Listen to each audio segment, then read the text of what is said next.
प्रिय व्यूअर्स, ये Sanskriti IAS YouTube channel का PT think and solve programme है। इस प्रोग्राम के अंतर्गत प्रत्येक दिन यूपीएससी और स्टेट पीसीएस से संबंधित 5 प्रश्न व्याख्या सहित उत्तर के साथ आपको दिए जाएंगे।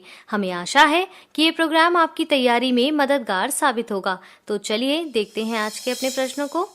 नीचे 2 कथन दिए गए हैं, जिनमें से एक कथन को ए तथा दूसरे को कारण आर कहा गया है। कथन ए, आर्थिक मंदी के बावजूद वैश्विक सैन्य व्यय जीडीपी प्रतिशत के रूप में वर्ष 2019 में औसतन 1.85% से बढ़कर वर्ष 2020 में 2.08% हो गया है। कारण आर, वैश्विक स्तर पर देशों में मध्य रक्षा तथा सुरक्षा प्रतिस्पर्धा बढ़ रही है। नीचे दिए गए कूट में से सही उत्तर का चयन कीजिए। कूट ए तथा आर दोनों सही हैं और आर ए की सही व्याख्या करता है। बी, ए और आर दोनों सही है तथा आर ए की सही व्याख्या नहीं करता है।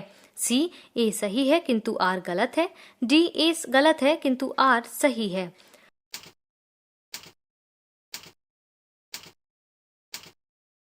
इसका सही उत्तर है ऑप्शन ए। हाल ही में लंदन स्थित अंतर्राष्ट्रीय सामरिक अध्ययन संस्थान द्वारा प्रकाशित सैन्य संतुलन रिपोर्ट के अनुसार वर्ष 2020 का वैश्विक रक्षा व्यय $1.83 ट्रिलियन रहा है, जो विगत वर्ष की तुलना में 3.9% की वृद्धि को दर्शाता है। हालांकि यह वृद्धि वर्ष 2019 की तुलना में थोड़ी कम है।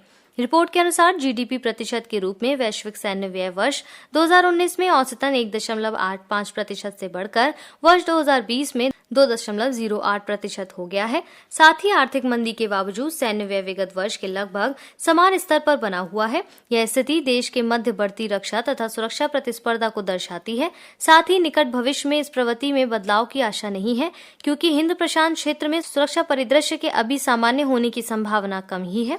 बढ़ते हैं अपने दूसरे प्रश्न की ओर। इस बहुपक्षीय विकास बैंक का मुख्यालय बीजिंग में है तथा वर्ष 2016 से इसने कार्य करना शुरू किया था। हाल ही में इस बैंक ने भारत सरकार के साथ मिलकर असम में विद्युत संचार नेटवर्क की क्षमता तथा सुरक्षा बढ़ाने के लिए एक समझौते पर हस्ताक्षर किए हैं। यह बैंक है ए, इस्लामिक विकास बैंक, बी, एशियाई अवसंरचना निवेश बैंक, सी, न्यू डेवलपमेंट बैंक, डी, अंतर्राष्ट्रीय पुनर्निर्माण तथा विकास बैंक।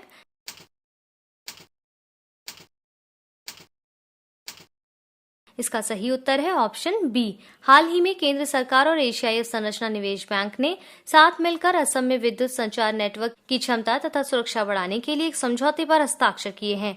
एशियाई संरचना निवेश बैंक एक बहुपक्षीय विकास बैंक है। इसका मुख्यालय बीजिंग में है तथा इस बैंक ने जनवरी 2016 से कार्य करना शुरू किया था।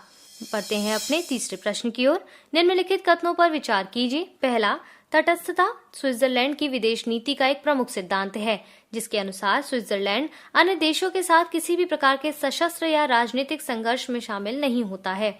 दूसरा, स्विट्जरलैंड की सैन्य तटस्थता की नीति विश्व में सबसे पुरानी है। वर्ष 1815 में पेरिस संधि द्वारा तटस्थता अपनाने के बाद से इसने किसी युद्ध में भाग नहीं लिया है। उपयुक्त में से कौन से कथन सही हैं? ए केवल 1, बी केवल 2, सी 1 और 2 दोनों, डी ना तो 1 ना ही 2।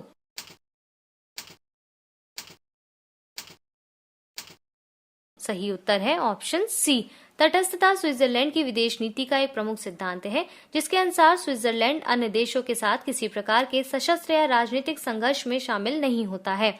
अतः कथन 1 सही है। स्विट्जरलैंड ने यह नीति बाह्य सुरक्षा को सुनिश्चित करने तथा शांति को बढ़ावा देने के लिए अपनाई है। स्विट्जरलैंड की सैन्य तटस्थता की नीति विश्व में सबसे पुरानी है। वर्ष 1815 में पेरिस संधि द्वारा तटस्थता अपनाने के बाद से इसने किसी युद्ध में भाग नहीं लिया है। अतः कथन 2 सही है। चूंकि दोनों कथन सही है, इसलिए इसका सही उत्तर होगा ऑप्शन सी। बढ़ते हैं अपने चौथे प्रश्न की ओर।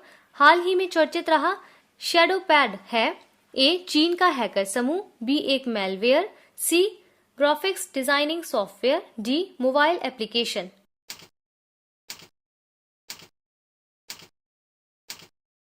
इसका सही उत्तर है ऑप्शन बी। हाल ही में चीन के हैकर समूह रेड इको ने शैडो पैड नामक मेलवेयर द्वारा मुंबई तथा तेलंगाना में विद्युत आपूर्ति बाधित करने का प्रयास किया है। साइबर हमले में 10 अलग अलग भारतीय विद्युत क्षेत्र संगठनों को लक्षित किया गया था, जिनमें 4 क्षेत्रीय भार प्रेषण केंद्र शामिल हैं, जो देश में विद्युत की आपूर्ति तथा मांग को संतुलित करके देश के पावर ग्रिड को सुचारू रूप से संचालित करने में सहायता करते हैं। कुछ दिनों पूर्व सीएम इंस्टीट्यूट और भारत बायोटेक के आईटी सिस्टम तथा स्टोन पांडा नामक हैकर समूह ने हमला किया था। बढ़ते हैं अपने 5वें प्रश्न की ओर। निम्नलिखित कथनों पर विचार करें। पहला, हाल ही में Aryabhatta research institute observational sciences द्वारा देश के सबसे बड़े ऑप्टिकल स्पेक्ट्रोग्राफ को डिजाइन किया गया है। दूसरा, एडीज विज्ञान और प्रौद्योगिकी विभाग के अंतर्गत एक स्वायत्त संस्थान है। उपरोक्त में से कौन से कथन सही है? ए केवल 1, बी केवल 2, सी 1 और 2 दोनों, डी ना तो 1 ना ही 2।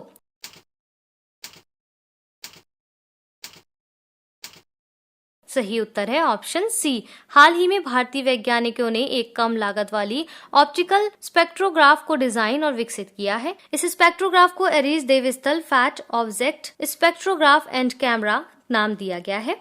इसे विज्ञान और प्रौद्योगिकी विभाग के एक स्वायत्त संस्थान Aryabhatta research institute observational sciences Nainital में विकसित किया गया है।